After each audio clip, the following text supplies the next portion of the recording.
nobody stands up against an attorney general. Nobody stands up against a district attorney because of a little thing called prosecutorial discretion.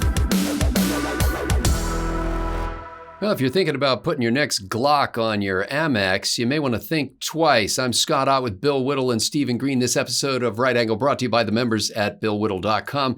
And gentlemen, the Attorneys General of California and New York have written to Visa, Mastercard, and American Express and said to them, you should start tracking gun purchases.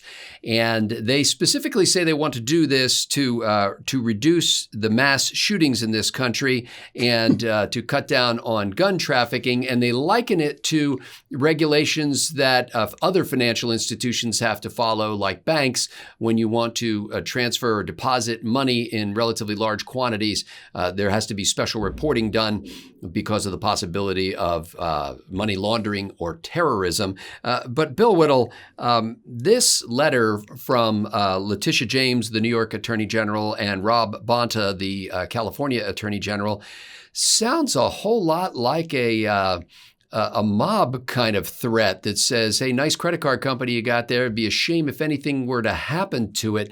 Do you think this is a good way to achieve ends that normally a Republican, for example, if they wanted to achieve this, would say, well, gee, we'd need to have a vote in the legislature. But here it's just a prosecutor kind of threatening.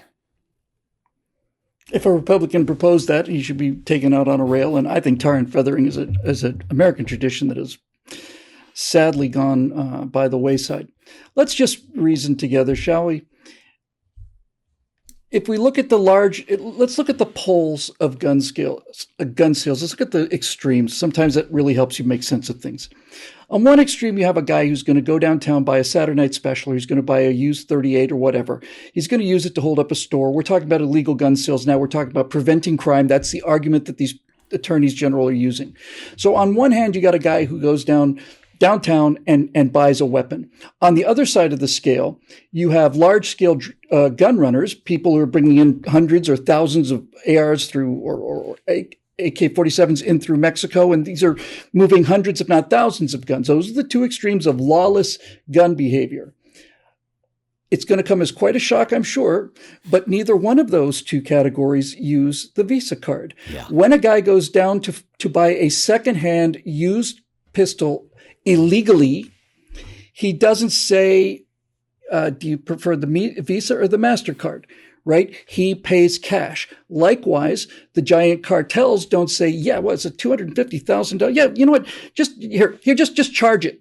Right? And the reason that these two extremes don't do that is because they are illegal gun sales. And they are smart enough to understand that if we are doing something illegal, the last thing we want is an electronic paper trail of this transaction. So the question you have to ask yourself is, if the small-time criminals don't use Visa to buy a gun, and the big-scale criminals don't use Visa to buy a gun, who does use Visa to buy guns? And the answer is you and you and me. That's the answer. So once again, we don't have a gun control problem. If these people were serious, we wouldn't be talking about gun control, we'd be talking about crime control. But that's not it. The target is not criminals. The target isn't even school shooters. Steve's probably got something to say about that. The target is law-abiding citizens whose possession of firearms prevents these people from unilaterally using coercive force of the government to make us do what they want us to do. So these are the kind of things they use. Maybe we could get a little more information, a little more data for our AI to chew on in terms of who's buying guns and what they bought and so on. But clearly, logically, the argument that they're using is false on its face. And when you run into that kind of mendacity, you really do have to ask yourself, if the case they're making is so patently, obviously false, then what is it that they're really trying to do? And I don't think any of us have any problems coming up with that answer. Yeah. Stephen Green, there's something called a merchant category code, which is used for some kinds of purchases. For example, grocery stores have a specific merchant category code that the credit card companies use. The story says that bicycle shops have one like it too. So the attorneys general are arguing that this is nothing new. And Steve, this is kind of the money quote for my money in the story. If tracking MCC, meaning merchant category codes, would stop just one mass shooting or derail one gun trafficker aiming to flood the streets with guns, the change would be justified. Stephen Green, what do you think of the just one argument? What crap. I love the fact that so-called serious people, actual district attorneys, are using the lamest internet meme argument of all time in a serious letter to the nation's credit card companies. It would be laughable if something like this weren't possible or maybe even likely.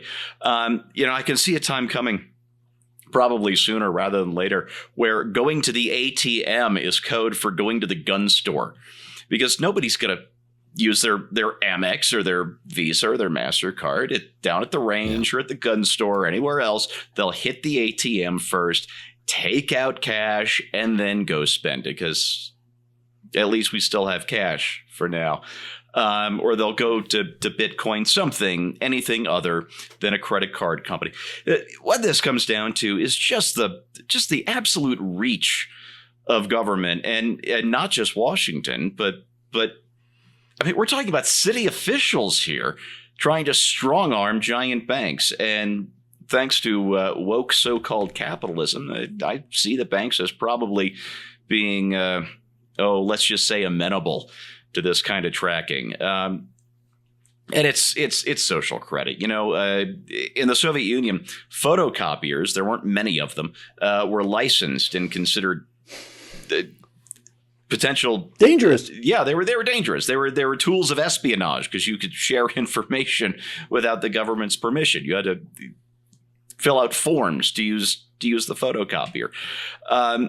And we aren't quite there, but if we can track through secret little numbers on the credit card company where you spend your money at the gun store, why shouldn't we have similar tracking for internet sites? Why shouldn't we have similar tracking for? Because if it saves one life, Scott, it doesn't matter how intrusive it is. If we have a social credit scheme that prevents you from getting on board an airplane for a tweet that you posted 2 or 3 years ago, and that saves one life. Yeah, this is a very, very dangerous road we're on, and I'm afraid we've been on it for quite a while. Can I add one thing to that saves one life thing, please? Yeah. Every 2 or 3 weeks now, we're hearing stories about how people with guns prevented mass shootings. We talked about this a month or two ago about the guy who was carrying in a mall, and when the shots were fired, he just stepped up and put an end to this. The only thing that saves one life are people. This is what the evidence shows us. The only thing that saves one life or more lives in the case of a mass shooting is a person who is armed, ready, and on the scene to take this person down. So I think that the attorneys general for California and New York should not only be required to be advocating for open carry or concealed carry, they should be advocating for mandatory carry, because if this is in fact their goal, then there is the data telling them that that's the fastest way to that goal. Make everybody carry a gun. Well, the letter is disturbing in so many ways. These attorneys general are saying to the credit card companies that the credit card companies, should take a frontline role in trying to prevent mass shootings and reduce the risk of gun trafficking. I don't know anybody who ever went to work for a credit card company or started a credit card company or leads one now who thought, I think of myself as having a frontline role in preventing mass shootings. That's why we're here. No, they're selling credit. They're selling hope and a future with fun toys and things like that, and infinite payment plans. But they are not the frontline defense. This is like saying that the TSA is the frontline defense against hijack. Oh, never mind. In any case, Mastercard so far is the only company that has responded, and they said they're reviewing the proposal, how it could be implemented and managed by the banks that connect merchants to its network. A spokesman said, quote, this is Mastercard spokesman, "This will help us continue to deliver a payment system that supports all legal purchases while protecting the privacy and decisions of individual card holders." So as you can see, they're going to put up a big fight. Not.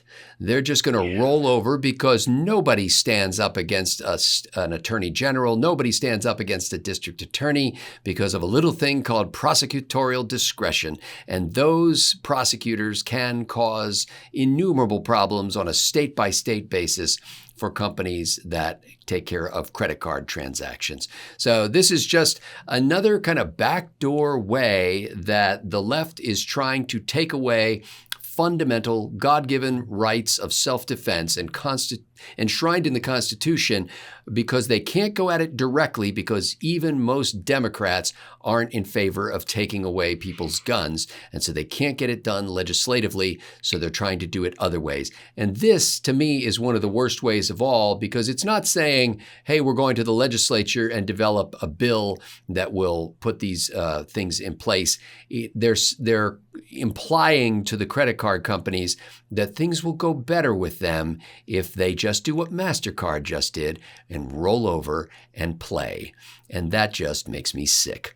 For Bill Whittle and Stephen Green, I'm Scott Ott. Thanks to the members at BillWhittle.com for making Right Angle possible.